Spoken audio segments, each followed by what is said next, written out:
Hey everyone, honest Hughie here, and I'm just going to make a quick video on a review of a movie I watched last week with Shelley called Jolt, and it's an Amazon Prime original, and it's directed by Tanya Wexler, and I haven't heard of her before, and it stars Kate Beckinsale and Jay Courtney, Stanley Tucci. I can't. You know what? I can't pronounce any of their names, but you'll know them when you see them. Like you'll know which character. I had it on Amazon just then because I didn't know who directed it. I haven't heard of the director before. Please excuse me. I'm a bit dry. I'm having a quick sip of juice. Just got out the shower, so I'm gonna go to work soon. So I'm doing a quick review now, and then I'm gonna start my shift. It's a 3 hour shift. It's an easy one. So yeah. Hopefully I get decent tips. I'm not bothered really. Right. As I was saying, this is my review on a movie on Amazon Prime called Jolt, and pretty much best way to describe it is it's like the main actor. You'll see it in the trailer if you watch the trailer.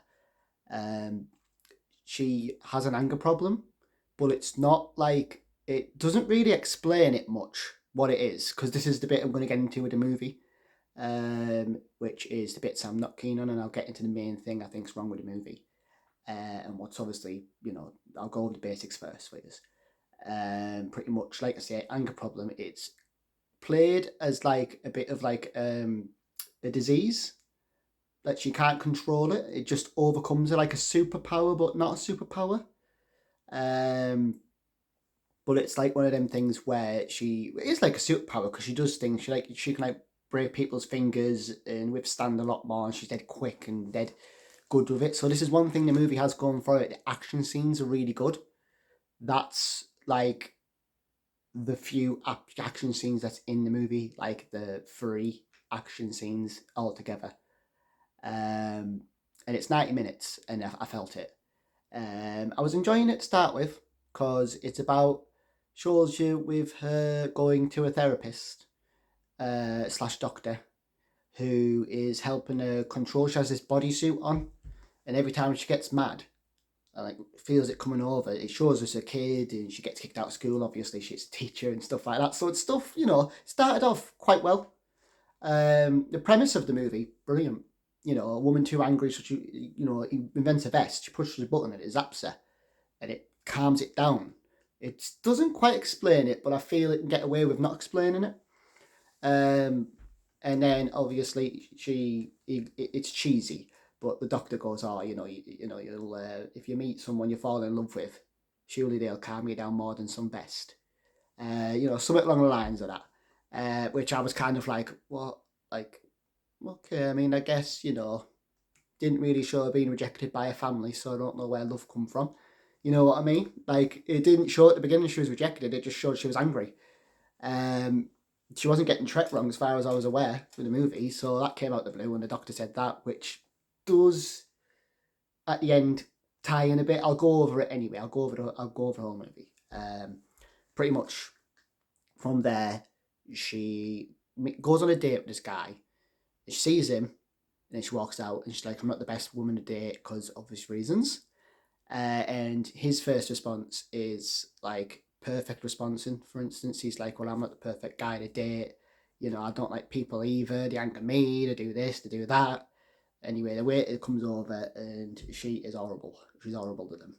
And you know where it's going. She's getting mad. She's now holding a knife, butter knife, I mean, shaking like that. And he goes, "God, you're actually going to stab her." And she was like, "I did tell you I have an anger problem." Anyway, cuts to she's in the bathroom. The waiter's slagging all the staff off and saying that she's got two customers, them too. And anyway, she fills her in the bathroom, the waitress, right? Which is quite satisfying to see. And it's good, it's satisfying. She fills her in and then she runs off. And then he follows her, and it turns out he's like really good for her. And it's actually quite a sweet scene. They have a love scene, and I'm buying it. It's like, yeah, yeah, but you can see an obvious things coming. But anyway, this is the beginning. He gets killed, right? Killed, yeah. But I was suspicious of it straight away because police station. She goes to cops. and because she wants to find out who killed him, and she wants to kill them. But she doesn't kill anyone. She hasn't killed anyone in this movie. Uh, she merely does what Batman does in a way. Best way to describe her is she beats them nigh on to death, but they don't die. If that makes sense. Like there's a certain scene she's hitting someone in the head of a fire extinguisher. Yeah, and you're not telling me they're dead. They're dead. Like right in the middle of the face, like there as well on the nose. Like they're dead because obviously we know. You're not telling me they're just knocked out unconscious, yeah? Don't need face surgery if they are. I've just moved. I hit my bag then, so it knocked this. So that's how it is. The camera work. But anyway, I'm going to get into the bits I'm not too keen on. I'll cut a bit here. Anyway, there's a guy out of Game of Thrones in it. The guy who plays the guy who does the wedding, where he poisons everyone and stabs everyone. Him. He's in it for like a couple of minutes, if that. But it's satisfying of him in it. But what I'm going to go down is the premise of the story is a revenge movie. I'm not used to saying games. Is a revenge movie. Right, that's what killed the one person that calmed her down. He took the vest off her, and she was calm, and she woke up dead happy, and she didn't need the vest. She was under control. But then my thought was, what happens if obviously something happens to him, or what happens if, let's just say, he turns out to be a dick, and then what? You're going to be even more mad. So I was kind of thinking the movie needs a little bit more,